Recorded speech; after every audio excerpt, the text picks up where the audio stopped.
I am back with another Disney review. If you don't already know, which probably most of you do, I have spent the last year, roughly, reviewing every single Disney movie on my TikTok.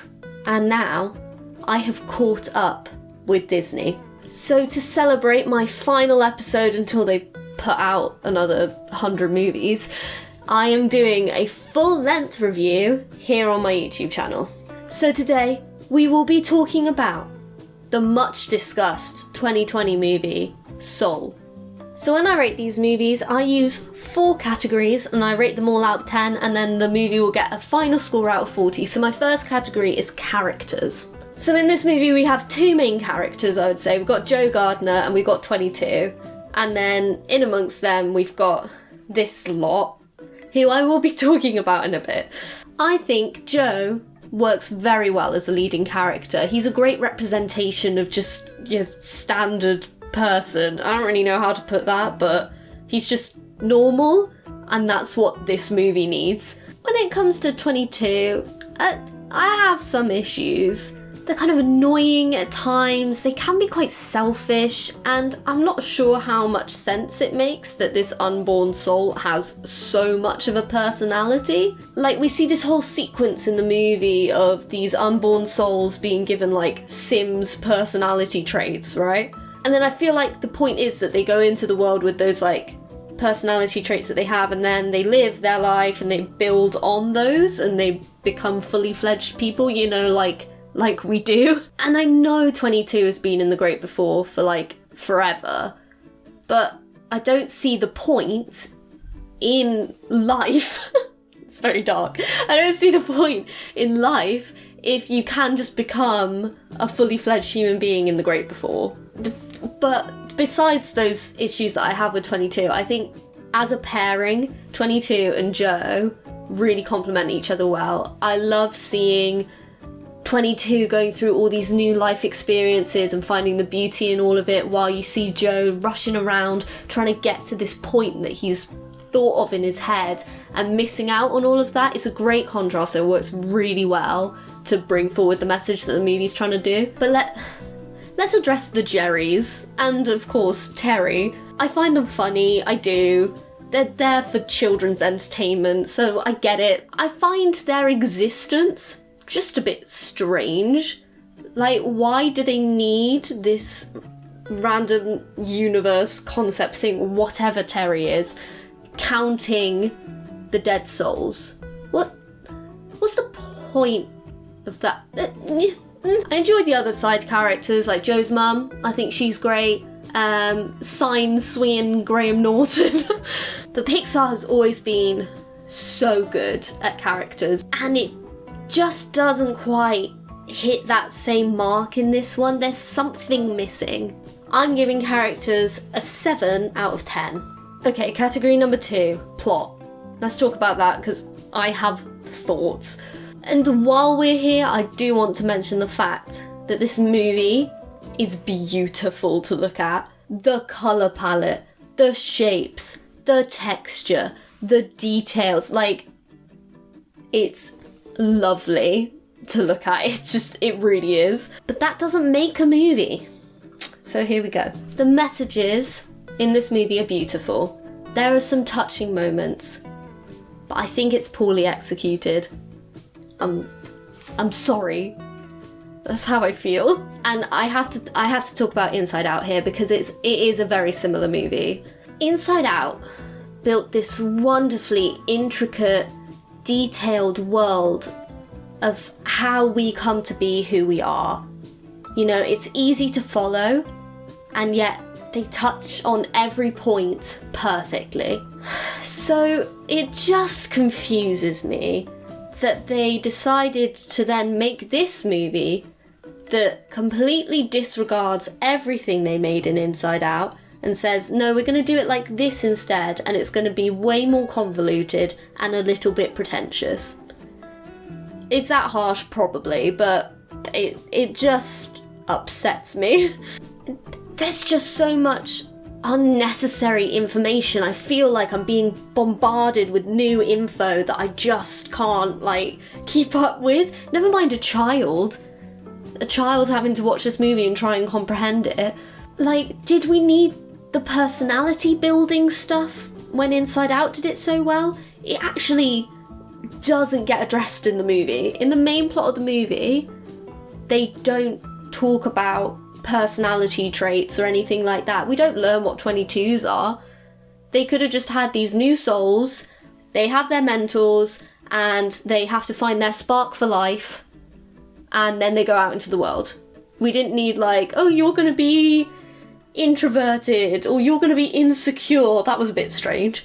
I also just don't think they do a very good job at introducing us to Joe. 5 minutes into the movie, he's dead, and his death is kind of a joke as well. Like, it's not very serious. He, like, suddenly plummets down a manhole. And my last criticism of the plot, I think we didn't actually need 22. I think there would have been a more emotional impact if we watched Joe go on his own personal journey and find out these things for himself.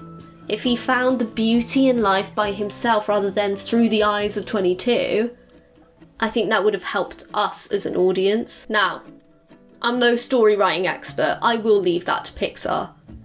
But I've conjured up an idea in my head of how they could have done this movie in a similar way, but it would be more compelling. Number one, introduce Joe more at the start. Tell us more about his life. That could be in like a montage or something, so that we understand him, and it takes longer for him to die, and it should just come out of nowhere. We should know he's going to die.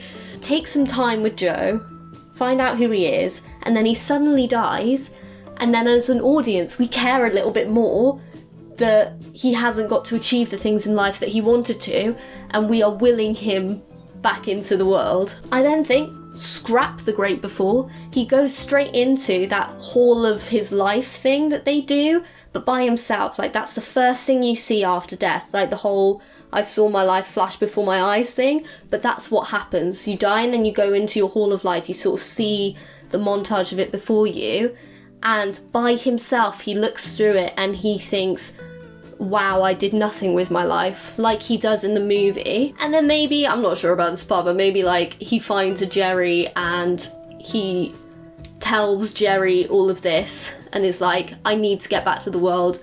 And this Jerry takes pity on him and sends him back to the world for a limited amount of time. He has 24 hours to achieve his goal. So Joe goes back, but as he works through it by himself, kind of going through similar events to the movie, he realizes by himself that like these are going to be the last times he gets to do these things, and he starts to see the beauty in the mundane, and he starts to do all the crazy things that 22 started doing, like jumping about on the subway. He has a piece of pizza and thinks it's the best thing in the world. He goes to the hairdressers and he sits and talks with his friend because he finally stops to think about it. And you could still have that beautiful scene where he sat on the steps and he watches the wind blow the seeds through the air. You could still have that scene, but it's him, it's not 22. And then he sits and plays piano. He plays that song, that lovely song, thinking about all the lovely things he's done that day.